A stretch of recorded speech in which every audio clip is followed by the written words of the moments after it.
پسرت انقدر شیطونه که همیشه هم ناراضیه از وضعیت اتاقش، هیچ وقت هم درس نمیخونه، مجبوری هر روز باش دعوا کنی و چکی لگدیش کنی.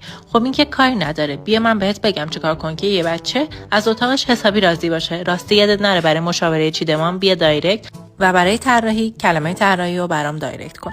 بیا اول کل وسایل اتاقشو بنداز بیرون، زیر پنجرش یه حالت باکس بزن که بتونه وسایلش رو جا بده که کشویی باشه. اونجا به عنوان میز هم از اونجا میتونه استفاده بکنه. یه کشوی کوچیک برای ماشین حساب و وسایلی که داره بذاره. با سلکشن فلزی و روکش MDF یه دونه تخت براش درست کن که وصل باشه به اون میزی که کنار پنجره زدیم. زیر تخت و کشوهای جادار بزن و اون سمت تخت هم همینطور یه باکس جادار که بتونه کشویی باشه و وسایل اضافه‌شو بذاره. دور و بر تخت هم بیا با لمسه کار کن که خوشگل‌ترش کنی با رنگ مورد علاقش که آبیه.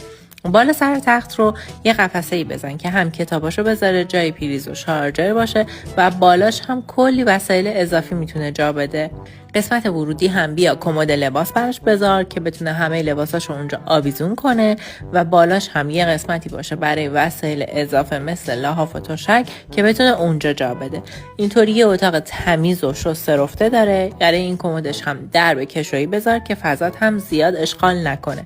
کنار پنجره هم یه قفسه کتاب بذار که اگر کتاب‌های درسی و اضافه داشت اونجا جا بده و زیر